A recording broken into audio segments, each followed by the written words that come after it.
Welcome to Voice Rising with Kara Johnstad. Enjoy weekly conversations with leading luminaries, pioneering visionaries, singers, poets, musicians, and sound healers as we explore the profound role our voice plays on the path to self-realization and global enlightenment.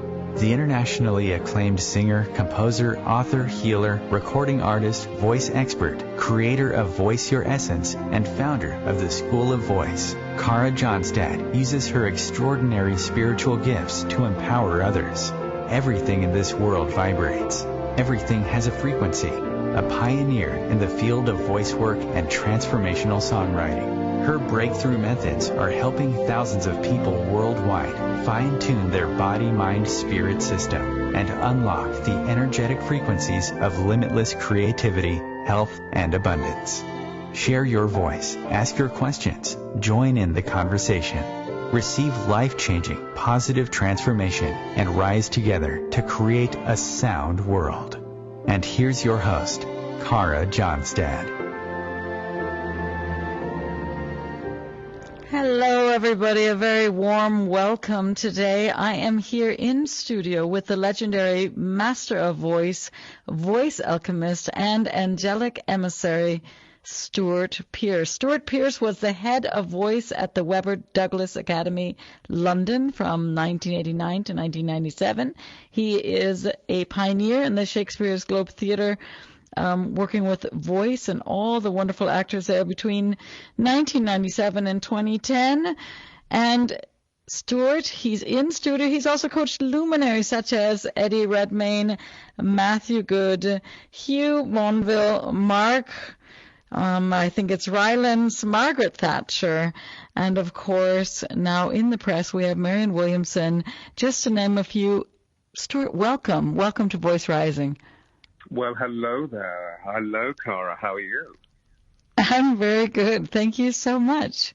Thank you so much. It's so exciting. I've read your books, and I know your work with voice, and that's what we're going to dive into today. I want to start the conversation in a very relaxed and easy place out of curiosity.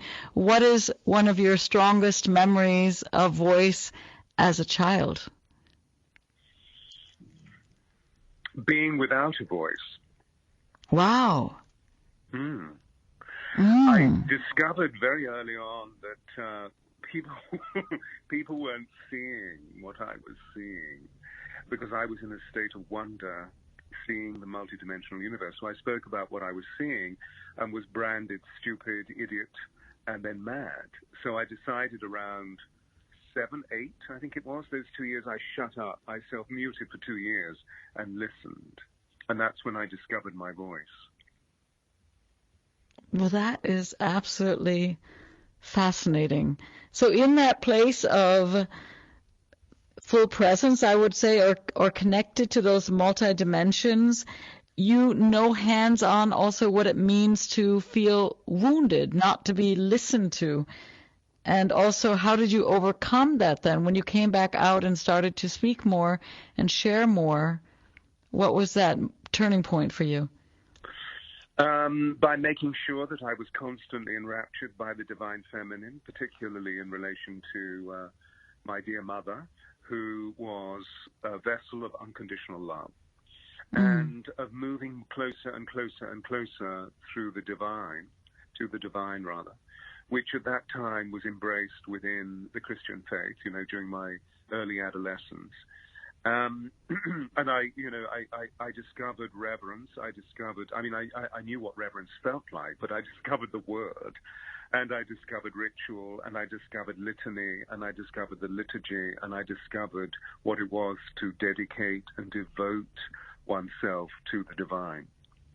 And then I became an actor because I couldn't really do anything else, and everybody kept saying, but there's something about your voice. There's something about your voice. There's something. And I thought, wow, no, there's nothing else that's good about me. I better go towards that, which I did as an adolescent. And, hey, I was good at it, so I became an actor. And that's how I really discovered the power of sound, largely, again, as a result of not just using sound, but of listening. I was very fortunate, many great opportunities came to me early in my career, in the early 70s as an actor with the Royal Shakespeare Company, so I was born into, as it were, as an actor. Work with people like Judi Dench and Ian McKellen and Patrick Stewart, great voices. And I listened to the way that they physiologically told stories with their voices. And shapeshifted as actors, became other beings. And I was enthralled. I thought it was one of the most beautiful things that could possibly happen. But really, I discovered my voice. I discovered how to read, because as a child I couldn't read because I was synesthetic. In other words, I had this crossover of the senses. I mean, we didn't know about that then. We didn't know about dyslexia then. I mean, this was the post-Second World War.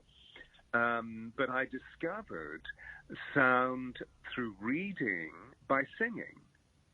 My mother had the ingenuity to put me into a church choir, and I copied the other boys. I guess we looked rather pretty, in surplices and little ruffs around the neck, like little choristers. But I just copied the other boys, and I realized that the book that I held in front of me studiously, because this is what you were told to do, I realized that the notes were a landscape, and that the words with their own duration, as you know, with their own permeability, and their own tonal points, and the words were underneath. So I actually started reading, singing, and then I was able to read speaking. Right. So, so the discovery was quite an interesting one. Mm-hmm. Fascinating. You work a lot with voices, with great voices. You also talk a lot about finding your signature note, your signature tone. How are we able to find our signature tone? Do we each carry a specific tone or frequency that makes us feel whole and connected to the divine? Yeah, isn't it amazing? We each have a note. So there are, 7.5 billion people living on this planet at the moment, and we each have our own individual sound. Except, of course, we know that the way that we're educated and socialized and conditioned, we're herded together. And the contemporary linguistic, or the contemporary currency of sound today, of course, in most people's voices is here. You know what I'm saying? It's like... Yeah, I do! And it's like, oh my God, what is going on here? But, that's not somebody in their note. That's somebody who's stuck in their head because of the noise of having just sound over the noise, or because there's too much electrical activity going on within the corpus callosum, so they can't think clearly, and they're just running away from what they're really feeling. But as soon as we find our note, we drop into our bodies, and automatically, if words arise from the heart, they enter the heart. If words arise from the tongue alone, they don't pass beyond the ears. So we have a way into the core harmony of our beings. And I fundamentally believe that, having pioneered this over the last 35, 40 years, that when we find our note, that all of our organic fiber, all of our organs come into coherence, come into synchrony or symphony with that note. And as a result of that, we become very, very healthy, passionate, well-being, ascendant, transcendent beings, and therefore we really live out the prophecy of the fact that we're spiritual beings having a human journey. Right. Really, literally vibrant, one could say, through vibrancy, through vibration. Right. Yeah.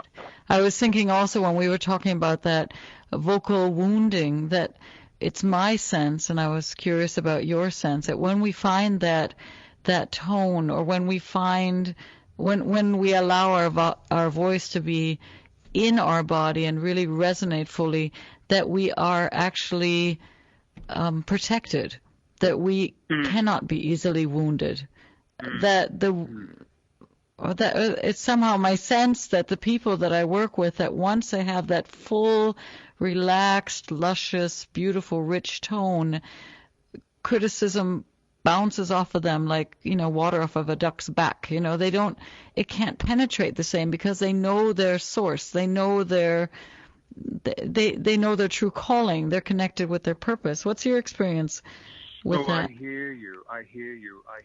And I feel you're onto something really extraordinary, because, the way that I perceive it is that once we find our note, once we find harmony within our bodies, we find our power, we find our sovereignty. And when we feel our sovereignty, then, of course, we surrender it into the I am presence. We step into the divine coda of the I am. So it's an amazing feat of discovering who we are, identifying who we are in our sensory and sensual frame of reference of who am I, finding harmony, and then automatically yielding it to the divine in the I am. Which is why I use, you probably have heard, I have lots and lots of recordings of using the I am. I am the spirit of life. I am the holy breath. I am, I am, I am. And when we find this, of course, there's no going back. Even though we can evoke displeasure in the world, we can evoke criticism, we can evoke the naysayers, but we don't lose our power. We don't give our power away. In fact, somebody this morning, a client came to see me and was asking me the self-same question. And I said, well, when you receive the criticism, it's only a perception. It doesn't have to be true. So why don't you detach, feel stillness, and observe? Detach, feel stillness, and observe, and then recognize it's only a perception. The question is it useful to you? And if it's useful, please own it. If it's not useful, let it go immediately and realize you're just being manipulated by someone else. Well, also the voice has this amazing capacity to integrate, I think, so many layers of so many dimensions from, past, present, future, so many stories, emotions. And when you speak of I am, and when I'm listening, I think that is one of the greatest gifts that we're running away often from, that we only want the I am, I am successful, I am wealthy, instead of really owning all the I ams. I am, sad and happy at the same time, right? I am that vast, that expansive, that I can be grieving and blissful in the same moment.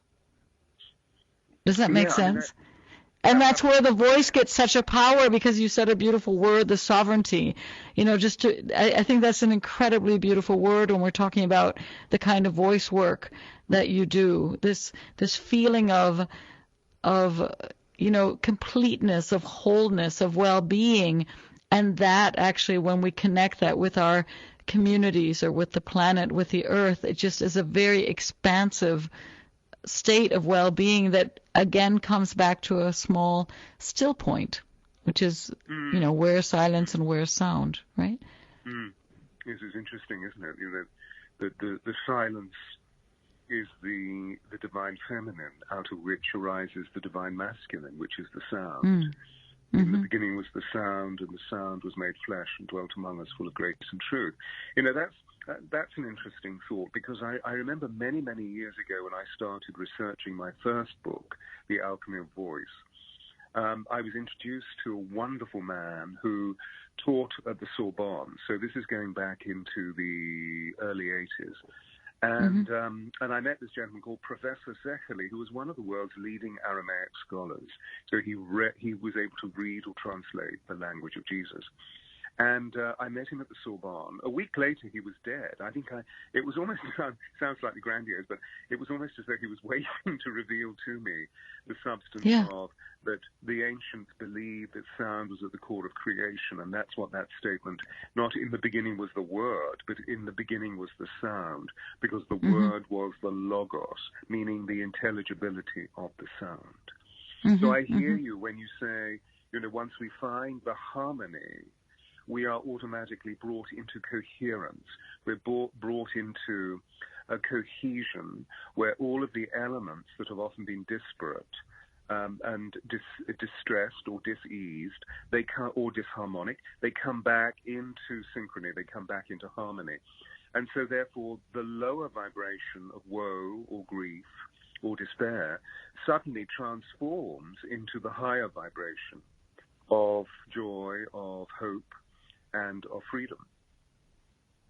Right, or if you think of a symphony orchestra, you can have the timpani drums with the low, the low tone, and then the piccolos all at the same time, making the most beautiful music for our world. Yes, Yes. I mean, I feel that, of course, I'm not a musician. I'm a spoken voice coach.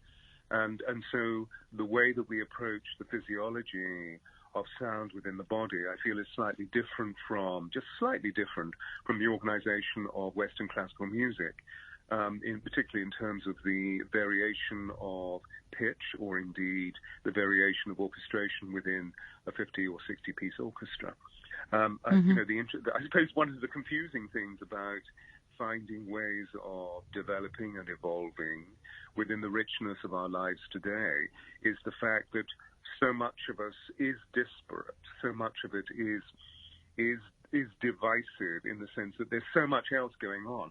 And one of the things that I try to do is to bring everybody into the simplicity of feeling pure love for themselves, love for nature, love for the world, love for their dear ones, and then love for those who have created challenge, whom they may hate or feel aggrieved of or feel betrayed by, so that unconditional love opens. And when I find that people are able to do this, then they move absolutely into the incandescence of what it is to have a great voice, what it is to be able to vibrate through the physical nature of sound all the way through their beings.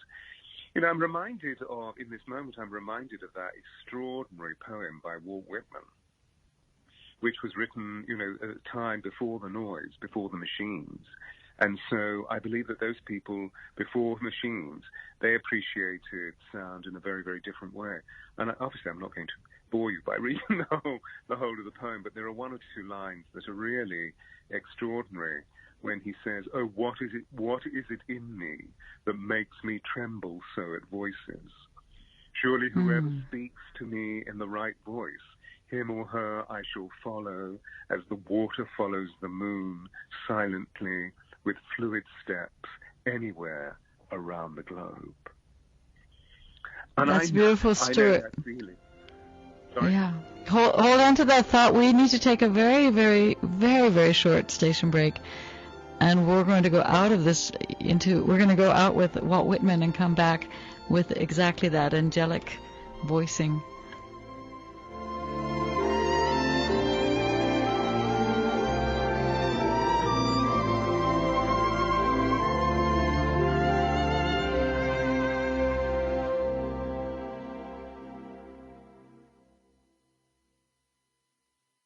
The cutting edge of conscious radio, OMTimes Radio, IOM FM. OMTimes magazine is one of the leading online content providers of positivity, wellness, and personal empowerment.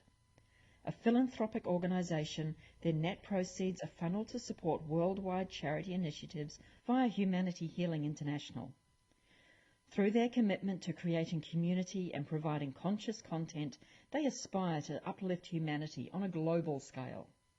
Connect at omtimes.com. OMTimes, creating a more conscious lifestyle. Conflict comes in many forms and often triggers a fight-or-flight response. Some of us gravitate toward conflict, while many will stop at little to nothing to avoid it. Unfortunately, what we resist will persist, which often forces us to face our fear and deal with it head-on. Join me during my show, Conflict Rising, as I discuss the important role of conflict with leaders who have moved through it successfully. Tune in Thursdays at 3 o'clock p.m. Eastern Standard Time. Remember, it's always darkest before the dawn. With happy clients all over the world, Kara Johnstad knows that your voice is the missing link to more authenticity, abundance, creativity, and health. An internationally acclaimed voice expert, Kara's breakthrough methods have helped thousands of people successfully heal their voice wounds and extinguish the story of self-doubt and shyness forever. Join in group trainings, attend online sessions, schedule one-on-one time, and invite Kara to work with your organization and community. Get started today. Go to www.karajohnstad.com and receive a special guided meditation designed to fine-tune your inner voice and welcome you on the voice journey. Why was the basketball court all wet? Because the players kept dribbling on it. The dad joke. Corny, groan-worthy. but also one of the simplest ways to share a moment with your kids. What did the buffalo say when he dropped his son off for school? Bye, son. So take a moment to make your kid laugh, because dad jokes rule. Make your kid laugh today. Go to fatherhood.gov. Brought to you by the U.S. Department of Health and Human Services and the Ad Council.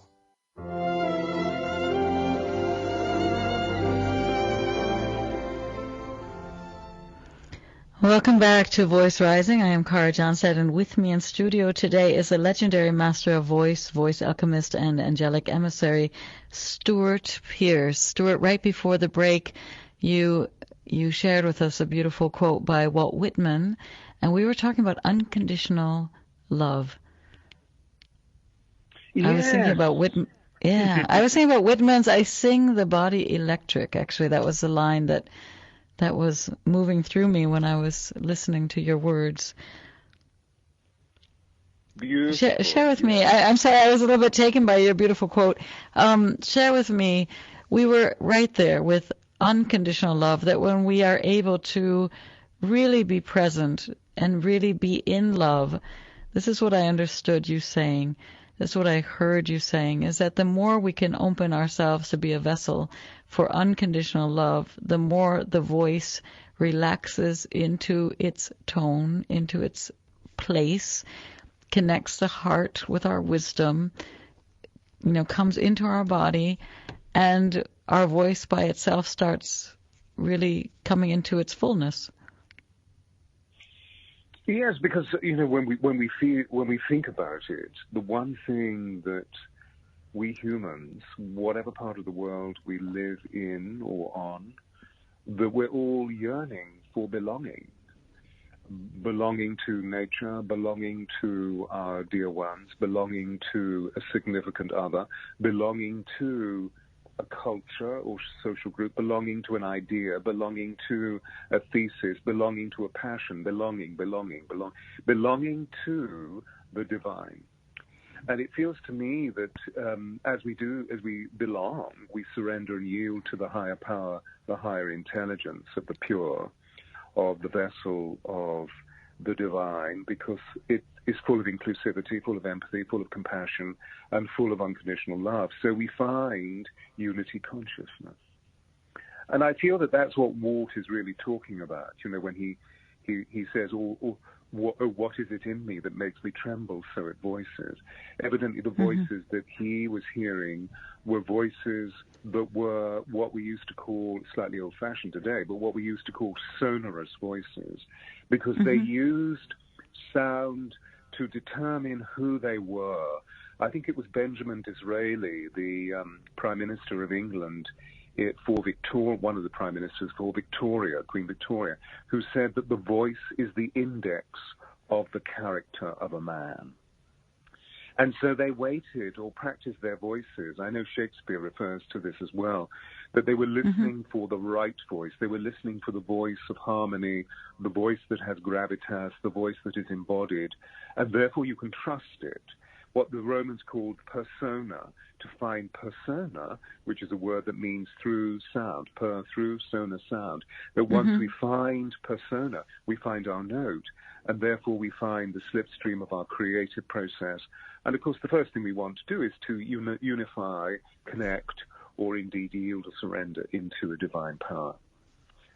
So that this is something I feel that we've completely misconstrued purely as a result of industrialization and cerebralization, that we become ivory-towered in our heads, which is why today, I'm in London at the moment, and here, the sound of London is all it's all up here like that,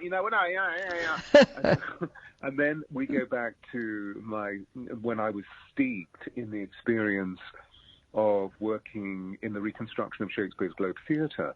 And a Lord Mayor of London in 1597 said that all speech was decorated silence. Isn't that beautiful? Because they didn't have machines. And it's impossible for us to somehow conceive of that, because we've lived with machines. The vibration of machines is living within us right now, even though we may be in the country or in silence or in untrammeled situations. So when we really feel silence, then we feel harmony. Exactly. And I was just thinking that many of the leaders, they used to take time to train their voices or make that an important part of their persona. But more and more people, whether it's television news anchors or, or leading politicians, don't care anymore about the quality of their voice. So I think that's another thing. It's not only the machines, but the people themselves. We have this incredible instrument that we've been given, and it needs also to be listened to. But tell me more about what you're doing a lot of angelic sound healing, and I would love to know more about what is angelic sound healing. Well, 32 years ago, I think, I was working in an extraordinary little town in Somersetshire, one of the county shires of the United Kingdom in the West Country, we call it, which is called Glastonbury. And Glastonbury has a high hill that is known as the Tor, which T-O-R, which is a Celtic word for high hill, sacred high hill, known by many as the heart chakra of the world.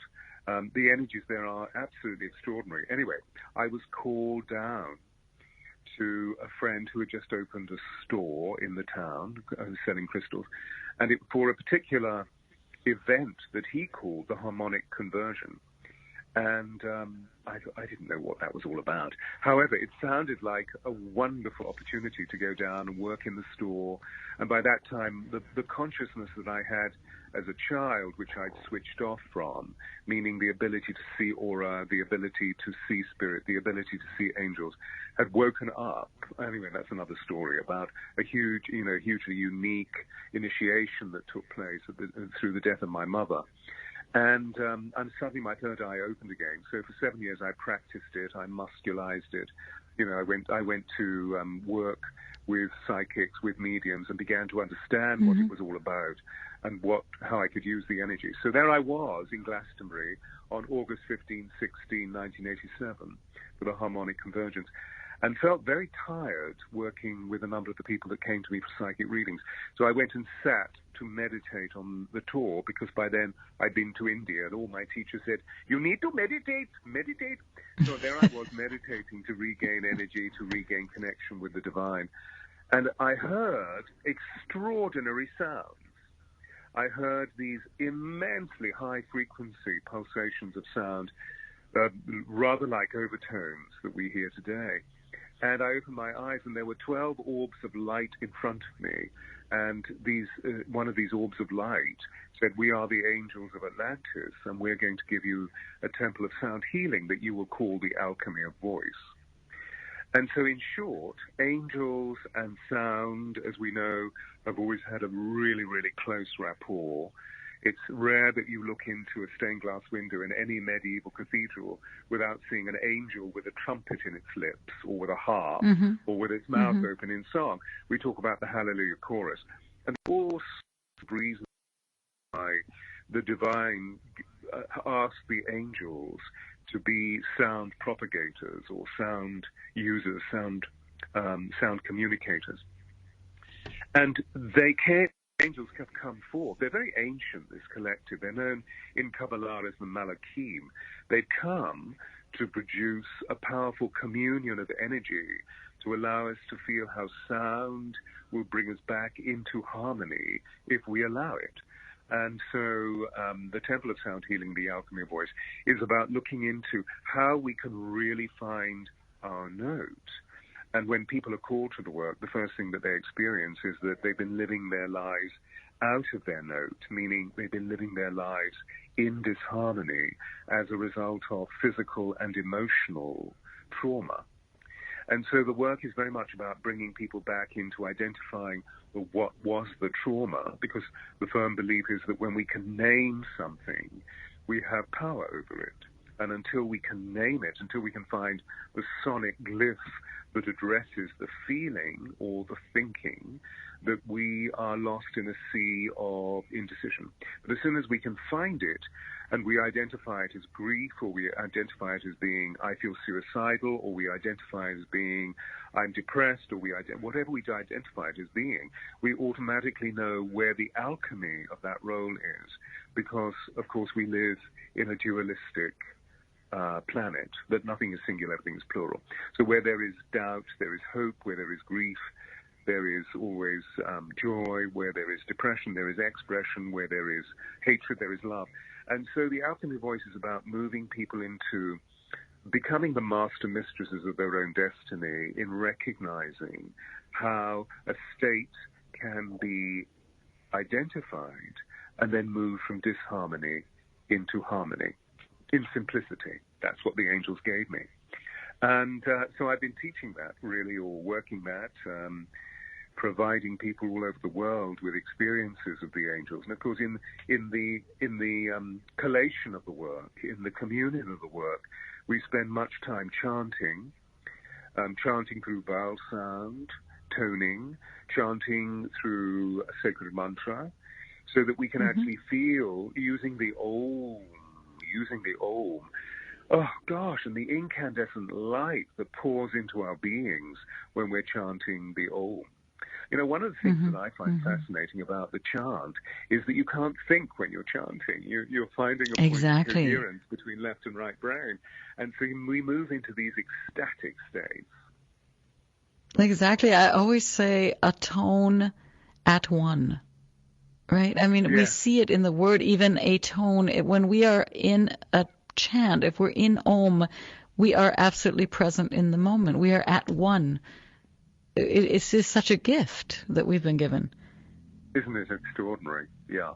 And I wanted to share with you, I just wanted to share one thing. I'm sure you know this, but I thought it was fascinating when you were speaking about Tor, because I'm sitting in Berlin, and Tor is also the word for gate. So, you know, the heart chakra, but you were literally at the gate, at the heart gate when you were in Glastonbury having your moment with the angels. Because Tor in Celtic, I believe you said it's a high hill. Yes. But in the Germanic language, it means the gate. The door, the opening. I love it. The gate, I love it. the door, the opening. Exactly. Yeah. And I'm sure, you know, that the when we look at these epicenters that we have, I mean, you know, for example, Egypt has celebrated me, troubled me, called me, yearned me over the years, and so I take retreats to Egypt twice a year and have done for the last 15 years. And that there I begin to see how the epicenters can be opened through sound and therefore become portals. So I'm sure if we go back into the heritage of the Celtic peoples, that these unique fissures, you know, these opening points between heaven and earth that we find in the Gaia, like the Tor, are known as portals, these extraordinary apertures between the veils of consciousness that lead into a higher vibration. And sound can be used, because sound is at the core of creation, as a key to open up the portal. Where do you think human sound comes from, or where do you think sound comes from? Or is that a mystery question?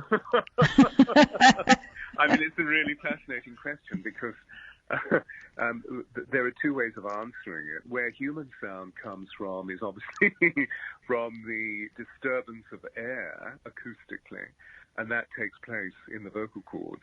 But I think the question that you're asking is a much deeper and more consequential question of the original sound.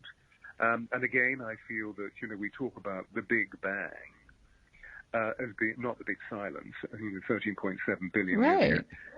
It's interesting, isn't it, that somehow there was a collision of matter that created the disturbance that we call sound.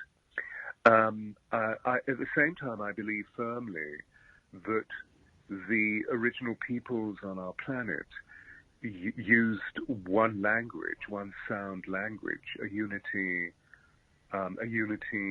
vocabulary, which was pure vowel sound. And that when we go into the great wisdom books, for example, in the Bible, we hear of the Tower of Babel, when the ego of man, woman, became so strident that it developed a divisive relationship or anti-relationship with the unity consciousness of the divine.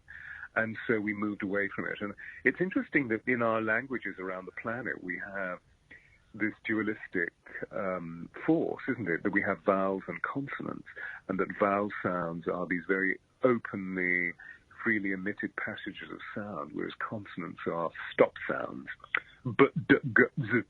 And it's interesting that, that originally we would have toned creation into happening.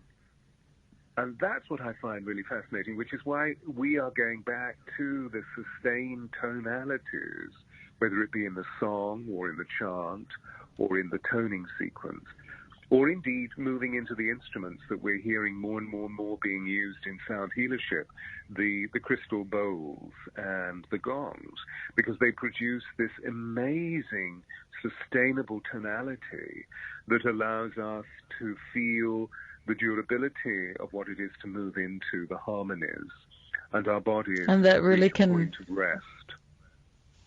Yeah, and can really penetrate into our cells and into our bones, into our body. Yeah. Right? If they don't have the t and the d.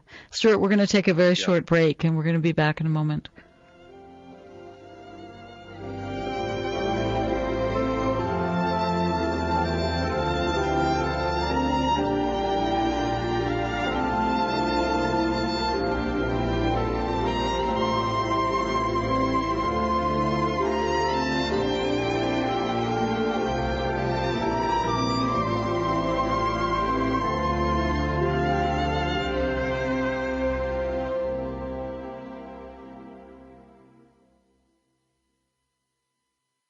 Bringing a more conscious lifestyle to your world.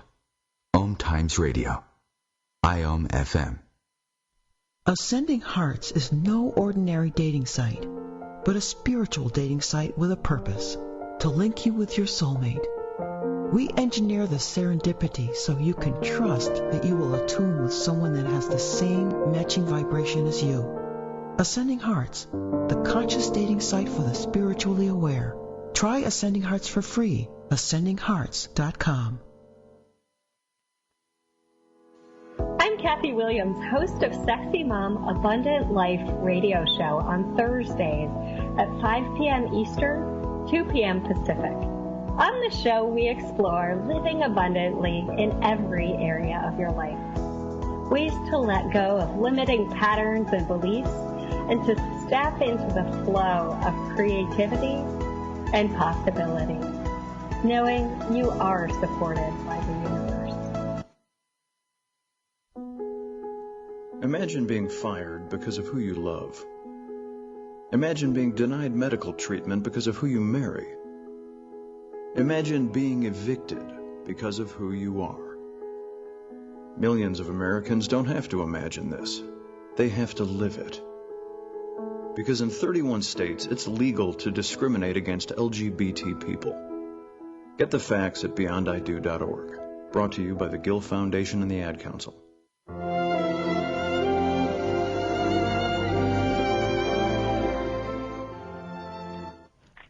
Hi, everybody. Welcome back. I'm Kara Johnstad, and with me in studio today is the legendary master of voice, voice alchemist and angelic emissary, Stewart Pearce. We were just talking about angelic sound healing, and I'd also like to talk to you today, Stewart, about the voice of change. I believe you are working on a new book. Is it called The Voice of Change? Yeah, it's actually called Diana, The Voice of Change. And it's a book about the last 2 years of Diana's life, Princess of Wales, and my coaching with her when we became very close. And, of course, we didn't know it was the last 2 years of her life, but then suddenly 97 came along and she lost her life. She's been brewing within me. We've had a very, very close connection over the last 22 years. And then last year, maybe at the end of the year before, 2017, I started feeling that she was asking me to share the unique points of transition that she moved through with me, the empowerment tools that we used, the meditations, the rite of consecration that we went through. And so I've written this book, which is coming out next year, called Diana, the Voice of Change. And so as a precursor to the book coming out, I was asked by a number of leading people around the world if I would produce a seminar and deliver this either within the political arena or within the corporate arena, and now increasingly in the healing zones and the mind-body-spirit industry. The voice of change is the voice of love. So yeah, it's a wonderful, wonderful exercise into allowing us to recognize that we just need to, really move away from the cerebralization, because this is the sound of the industrial being, and evidently we're in a little bit of a problem with that industrial being, because when we look into the world, we see there's a great deal of cacophony and a great deal of confusion about how is it? Yeah, how is it for you? You're working with the political leaders, you're working in the corporate world also, many of your clients are there. It's a world where many people would be surprised that they would feel comfortable with, angels and the spiritual touch of your work. How is your work with, inside the business landscapes? I'm actually thrilled that you're there, bringing that wisdom to our businesses so how is it for you to be working with corporations and also for the people to receive these gifts? Well, thank you. It's an interesting question, and as I reflect on the answer, it's been an interesting journey, because my life has always been a question of contrast. Meaning, as I was sharing earlier, as a young child, seeing the multidimensional universe, thinking that everybody saw what I saw in my innocence, and discovered that they didn't see what I was seeing. So there was one contrast. And over the years, often friends say to me, "Oh God, you're such a raging mystic," that I didn't talk about the mystical side of me. I kept it quiet, and we were able to live different lives. We live public lives and we live private lives. So you don't walk into the White House saying, "By the way, I see angels," because they just can't accept it. But over the years, the temperatures have shifted. I guess I've become braver. And when I faced a situation on a professional but also personal level, where I had to make a choice between, shall I continue doing something that I've done for many, many, many years in established theater and compromise my truth, or shall I resign from this and live the fullness of my truth? And so that's something that I've done since 2010. I resigned all of my establishment positions and became completely freelance to discover a world of such amazing abundance. And, huge amounts of developmental, evolutionary process within myself on each level of being, physically, emotionally, mentally, and spiritually. And, of course, to get to the crunch of the question, what's interesting is that the people in the public sector who want to work with me are the people that I work with, and they're all very, very considerable thinkers that are not fazed by the metaphysical, and recognize that from a social point of view, one can be appropriate about it. For me, professional communication is based on the response you get. When in Rome, do as the Romans. I don't go in saying, "By the way, I'm going to use my oracle today." Because if that, to use the common parlance, freaks people out, then that's not what I'm about. I'm about creating, ameliorating behaviors that bring people into harmony. So, what's interesting is as soon as people start trusting one and seeing that the work has import and is importantly significant, then they start revealing their innermost beings. And then, of course, one can start dropping in that extra special counseling that one has, which are always to do with the gifts of spirit. And people say, "Oh, wow, how did you know that?" And so, there's a way of being able to do it. I mean, if you talk about the voice of change, I'm sorry, I think you dropped out here for a second. Okay. No, if you talk about the voice of change and the voice of love, I mean, what a wonderful vision to say that all of our time that we spend in the workplace will be also a place where we can experience harmony and love as we project our biggest dreams out into the world. I mean, I personally believe that every project is like we're small stars that are gathered together, just like there's constellations in the sky.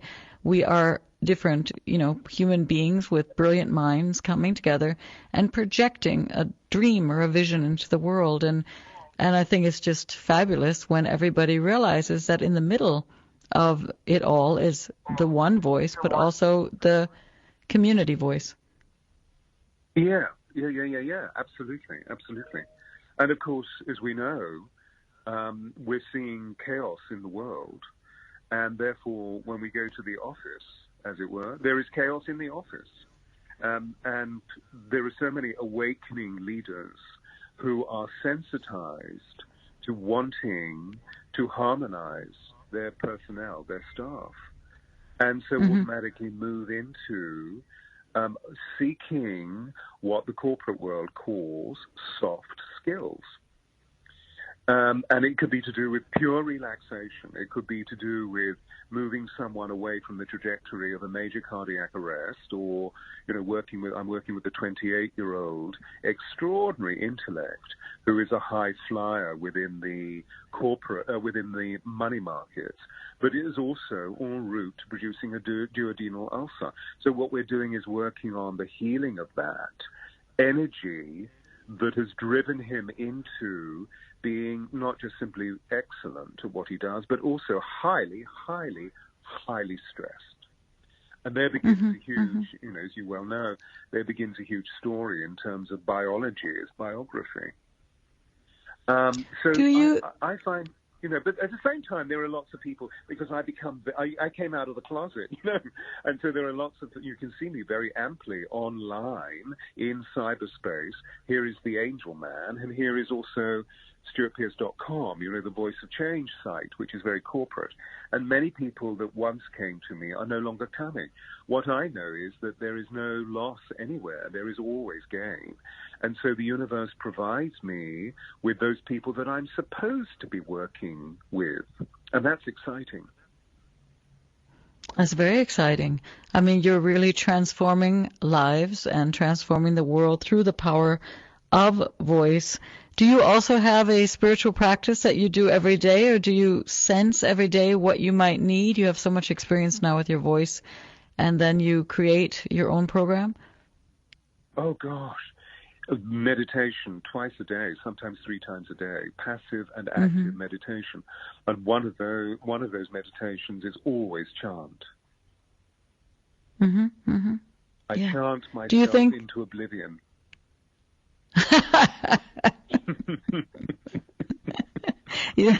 The enchanted life of Stewart Pearce. Exactly.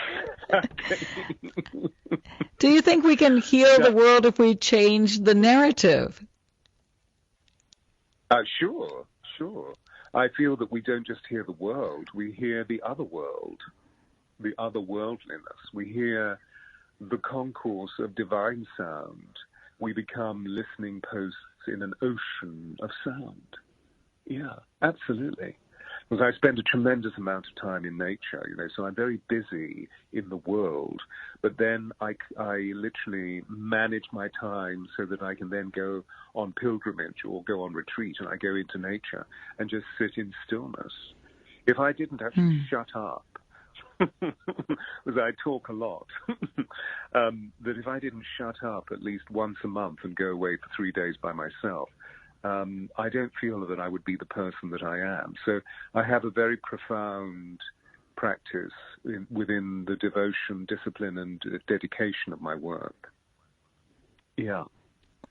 And I was just thinking, while you were talking about Diana and the voice of change, and while you were saying that, I was just listening and thinking how amazing it is that we never ever lose our voice. We lose the physical body, but when we're talking about Walt Whitman, when we're talking about Shakespeare, when we're talking about Princess Diana, when we're talking about really spending time in places where we're listening to Maria Callas, where we're listening to, it doesn't matter, Elvis Presley. There's so many voices that are still inside of us that we're carrying that have actually gone over to the other side. It's a fascinating thought.